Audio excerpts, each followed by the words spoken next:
Welcome to another wonderful episode of Joy and Gratitude. Today we are, ah, little exhale there for a second, get it all together. I'm here with my wonderful co host, Beth Mercurio. And Beth, I am going to set the stage to give it over to you. What is our topic for today? Ah, yes. So, our topic today. Oh, hello, everyone. It's Beth Mercurio. I'm so excited about this topic that I didn't even reintroduce myself. Hello, welcome. Yes, our topic today is wisdom. Wisdom. It is Hmm. such a powerful word, and we have so many sources of wisdom. And I was thinking about a conversation around what are all of the various sources of wisdom. Where do you find wisdom? Where do I find wisdom? Where can we mention to our listeners where they may resource themselves through the incredible different people and places that we get wisdom? I had the incredible opportunity of being at a learning retreat this past weekend where I was surrounded by other coaches and some of the people in my life that have mentored me in the coaching space, as well as a bunch of others. There was about 12 of us. And there was so much incredible wisdom in the room. But I realized so much of it also is how we approach getting that wisdom. Are we open? Are we curious? Are we not trying to compare ourselves? Do we not go, they know that and I didn't know that? And but if we just like so much of it, I guess so the topic really is two things. What are the sources of wisdom? And then what can we own to position ourselves to be more ready to actually soak in that wisdom? Because I think part of the issue is sometimes we're just not ready to take it in. We're not ready to hear it and then use it and apply it because of all of our own things that we have going on. So yeah, I think it's kind of twofold. That's what I love to talk about, Neo. And I'd love to just even hear what the word wisdom brings up for you. And then this idea of how do we position ourselves to soak it all in? Yeah, wisdom is such a powerful word because it's interesting how we have a tendency to sometimes put in a back burner, to sometimes just be on the treadmill of life, and we miss the opportunities. So I see wisdom as a choice to be curious, a choice to be open, a choice to seek it, a choice to be vulnerable. And then comes the chance. Be open to the chance, the opportunity to take it in. And you know how there are days that you get wisdom from a little kid, just seeing them Yes. behave, you know? And there are days that you get wisdom is everywhere. And it's up to you to be open and take that chance to take the step in to be aware, to be open to take it in, open to explore. Um, and so many times when we're not present, and we talk about being present so much because it's so easy not to be present. That's why we talk about Yes, so true. it, you know? Uh, Yes. but when you are present and you really are just inquisitive looking at what's going on around you, maybe I live in airports. Sometimes I just I'm sitting down and I take the opportunity to just have a conversation with a complete stranger. And I get Mm. incredible wisdom from that. And then there's the wisdom from our parents, our forefathers. But all that is about the chance and taking the chance to sit down with your mother, sit down with your grandmother, your aunt, and ask questions and just listen and soak it in. And then we can change. So, wisdom is a process, and it's a three-step process of choice, chance, and the willingness to take action after we've taken it in. That's my lens on wisdom. Whew. Uh, that was incredible and powerful choice and chance and action. I've never thought about it that way, and I really love it. I have sort of a funny story because this idea of action and letting it sink in. Like, what do we do once we have it? Like, how do we take that moment? And you also mentioned vulnerability, Neo, and I think Mm. that's a piece of it. And I will use myself as an example, and I find this story a little bit funny, but mostly very wise. So I went away, I mentioned, to a learning retreat. So I got home very, very late, like early, early in the morning. So it was dark. I think I got home at 1 a.m. So the next day I was out and about and doing, catching up. And I noticed that my car, like the front grate on my car was like popped off. And I thought, well, that's kind of strange. So I sort of went over and I slammed it back in. And I thought, that's so weird. Like, why would the grate pop up? I mean, grates don't. And then I kind of stepped back and I realized that I had been hit. Like, I had a dent, I had black marks, I had the grate come off. And I thought, oh my gosh, like I was hit in the airport parking lot. I didn't notice it because it was 1 in the morning. I didn't go to the front of my car. And I got so mad. I was so mad. I was like, my husband was just, like, annoyed. He's like, "Oh, that's super frustrating." And I was mad, and I was stewing. I mean, like, it was, like, an hour, and I was still pissed off. Mhm. And I almost felt like I was too pissed off, like, something I was like, "This is what." I mean, I shouldn't. I kept having to self-talk and be like, "Why am I so mad?" But this is what's beautiful, the vulnerability for me to go, "Okay." One of the insights I got over the weekend was this wonderful, incredible coach that said, anger is often unresolved fear.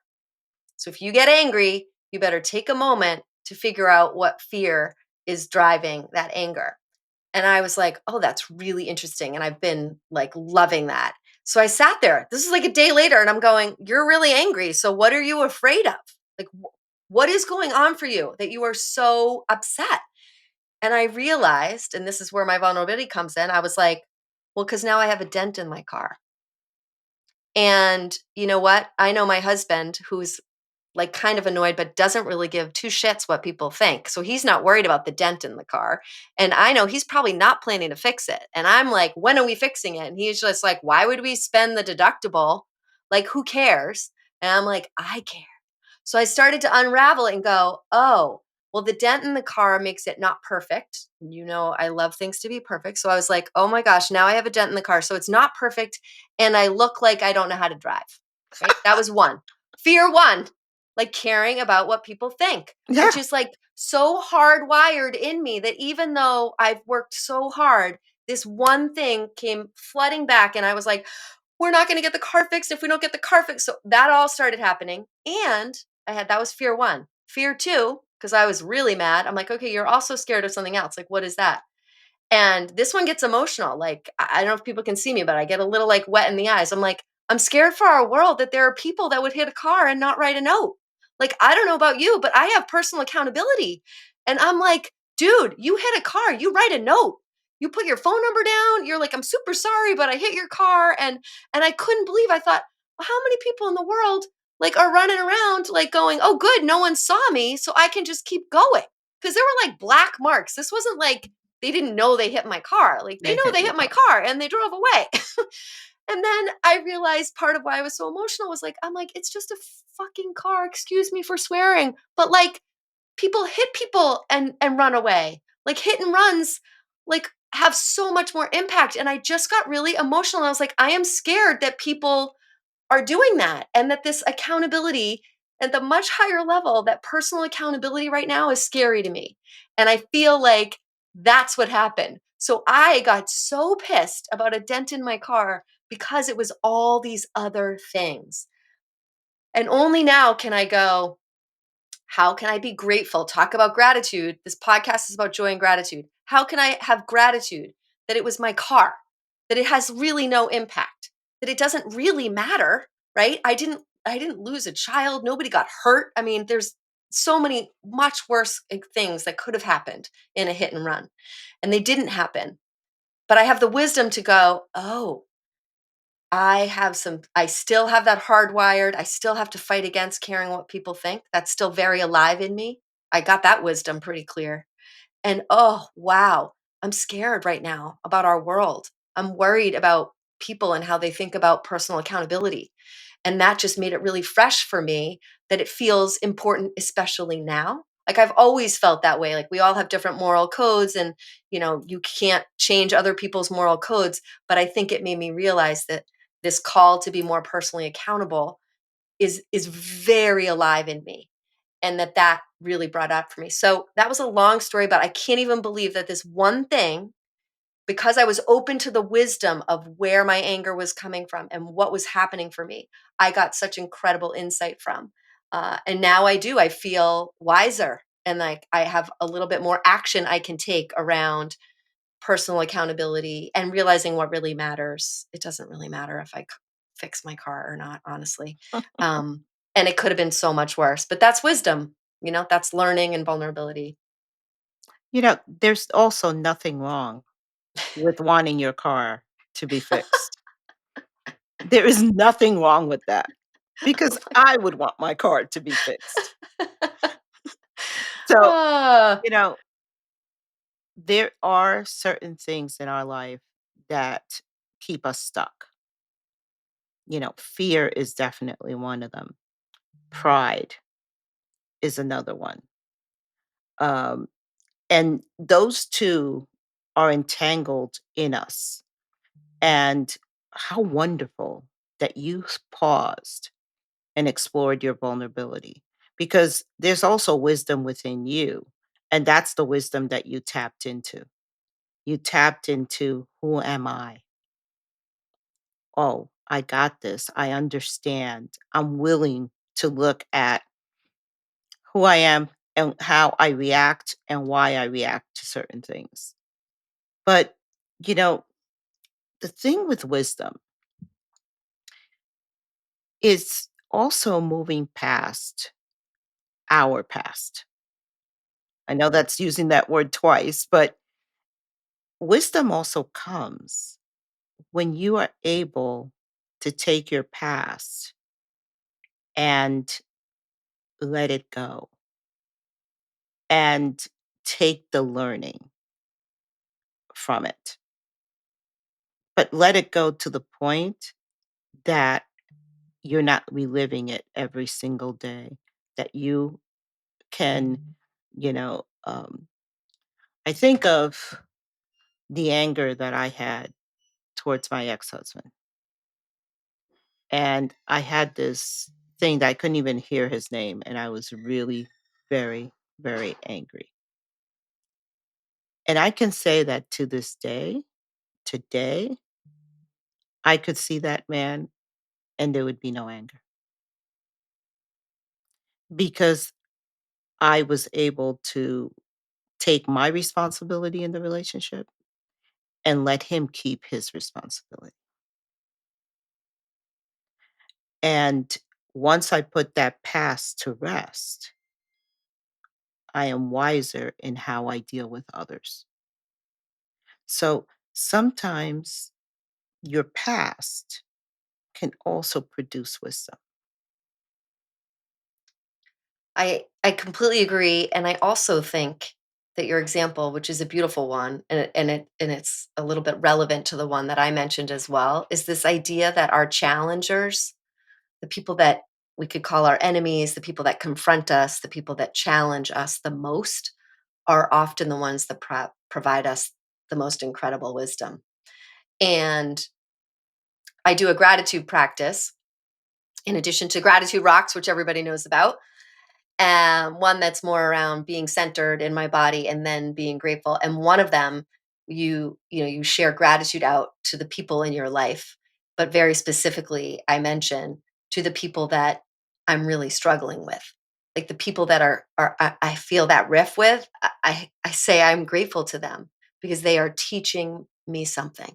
So when you have that moment and it is really rough and it doesn't feel good, I think there's something incredible about being like, I need to thank them because there is something I am learning from them. They are a teacher to me.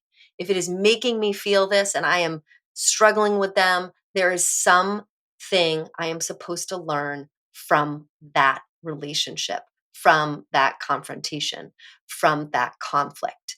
And that is so hard. I'm making it sound really easy. I will say Mm-mm. to you, one of the hardest things for me is to be grateful for those interactions, relationships. But once I can, it is life changing to go, okay, wait, I'm all riled up again. Again, the same example of the car accident, right? Like, wow, something in here, because oftentimes the people that challenge us the most are showing us something about ourselves that maybe we don't want to see. Oof. Right? It's Woo. just it's so that silly little car accident example or your ex-husband, it's like that is like, woo, like I did not want to think about that, but now I have to think about it. But the beauty was what you said, which was incredible that you can now look and go, what do I own? I'm not angry. I feel like I literally went out today to the car. I took a deep breath and I like went around to the front and I was like, you know what? It's not so bad. But that came from I made it so much bigger. Think about how much I owned. Yeah, I was like yeah. pissed and I it was you would think probably even the way I described it to you that I have like half a car. That is not true. Like It's probably if a I could dent show this small. if I could show you all the dent, I can't even I can't even probably describe how small it is, but it was like it was so confronting to me, but there that's the gift that today I could go back and I actually don't even know if I'll fix it because just like we've talked about the gifts of imperfection, the mugs with the crack, I'm like, so I have a dented car. If it really bothers me, like you said, we also talk about the importance of laughter. I'm going to laugh and go, you know what? That bothers me enough that I'm going to fix it. And Yeah, that's okay too. it's Like fine. whatever it is, it's going to be my choice, which rounds us right back to action, Neo, right?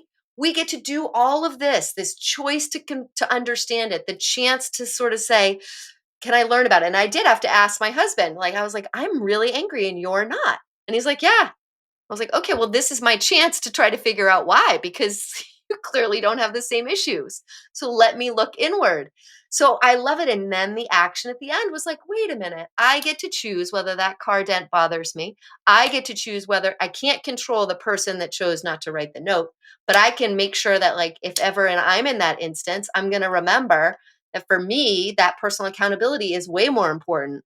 And I'm going to figure out how to be a little bit late, do whatever I need to do to write a note and tell somebody this was my fault and please reach out to me. So I do think that there's this incredible gift of challengers in our lives if we just open ourselves up to being grateful for them and really trying to use them to provide us with these key insights because insights and wisdom I think are so closely related.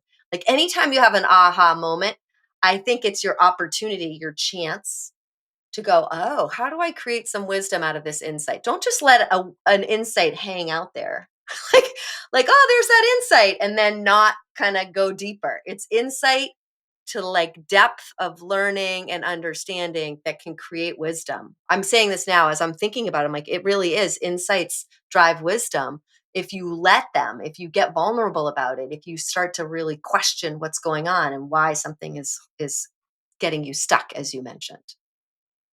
You know, all these things are flooding in my brain just because you hit the most important part of it, which is those people, the ones that rub. And I was reading a beautiful sermon that Mahalia Jackson gave. And she said, pray for those that hurt you most. And it was basically the same thing is being gratitude for those that hurt you the most. Because, and she writes, because they are giving you a learning that you need. And it's like, oh my God, this was not planned, but I just read that yesterday. And, I was listening to her music and I started reading some sermons that she did. And I was like, wow, this is amazing how today we pick wisdom and these words are resonating. And maybe that's a message I need. And maybe it's a message that our audience needs. But the most important thing is be curious, be open, make the choice to take wisdom in, and you will be happier if you do so. because it does bring you into joy because you are learning and growing and being able to expand who you are as a human being and letting go of the garbage because we all are trying so hard to let go of that person that we don't want to be. And I really do agree with one thing that you said that was so powerful. Maybe that person, maybe that situation is giving you a lens to something about you that you don't really want to see. I mean, that is so darn true. It's, yeah. Wow. And the other thing that I wanted to say, because I love this. We've stayed quite a bit in this the challenger piece, but I know you mentioned ancestors, elders. I mean, there's so much, and that feels more direct, right? Because Yes. they're imposing that from a young age. We learn from them, but I really want to go right back to your the out of the mouth of babes, right? Oh, And your what you said about noticing how much children can teach us, and I think I more and more similarly was in an airport like you. It's so funny. In any place where there's you're not I'm not surrounded by children all the time. Like I don't have that right now in my life. So it's you're right, where you are, where you just notice there's all these young, beautiful humans around. Yeah, just listen because they teach you so much. Or they just even if what they teach you is to be present, to just be like, look at they all they know is whatever they have going on in that moment. Are they hungry? Are they tired? Are they interested? Are they happy? Are they sad? Like they are the epitome of living life in the moment. And that's why everyone giggles around them. You know, like when kids say stuff, it's like there's no filter. They're not like worried about what people think. They could care less what people think. You know, if they're angry because they didn't get what they want. Okay, that's like so I kind of love that I am trying really hard when I see children around to just pause and be like, let me take a moment because they're going to teach me something, even if it's to double down on remembering what it's like to feel present and just be unfiltered. And they often make you giggle, they warm your heart. And it's because of that. It's because life hasn't gotten to them yet, right? I mean, yep. You know, and life hasn't gotten to them yet. it doesn't. And the beauty of kids, I love that they truly let it go. They can move on so swiftly. You know, like we act like we let it go. It's stage. It's total theater.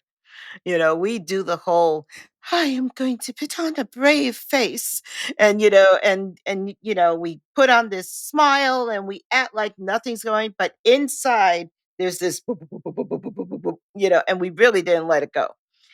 But the kids, man, they truly can move on from a situation like if nothing happened. Doesn't mean they're not gonna remember it. It doesn't mean anything like that, but they also know that the next thing is more interesting and that they don't have to stay in that other thing. Well, and they felt it.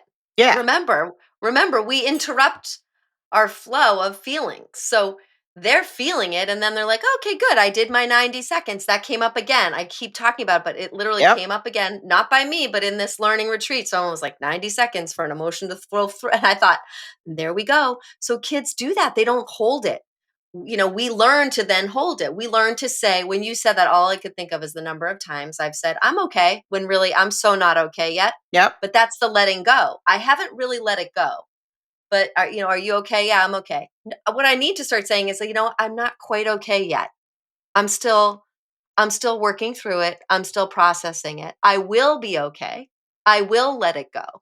But we don't do that. We pretend, like you said. There's a lot of pretending, put a face on to let people think we're okay or that we've let it go or that we've moved on.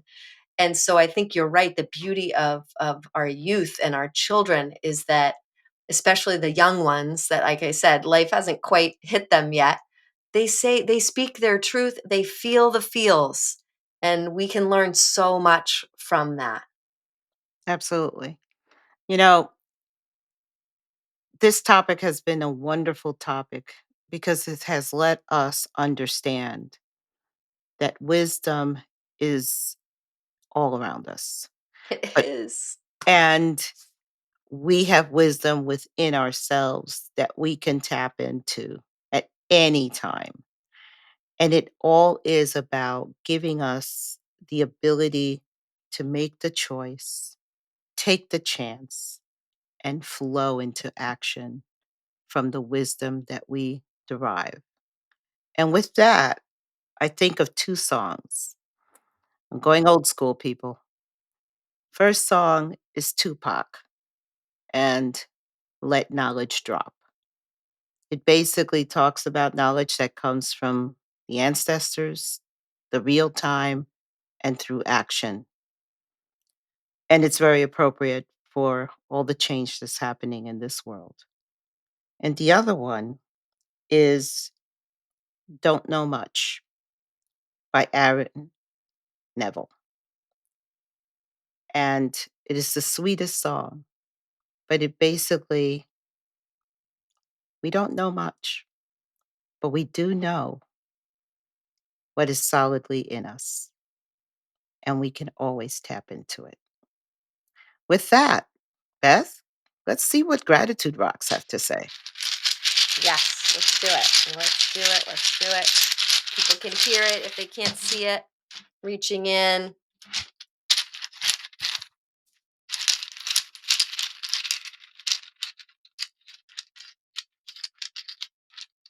Oh, sorry. Harder You're today. going deep. Yeah. Uh-oh, that's tricky. That was a tricky one. Accept is the word. It's a beautiful blue, and the word is accept.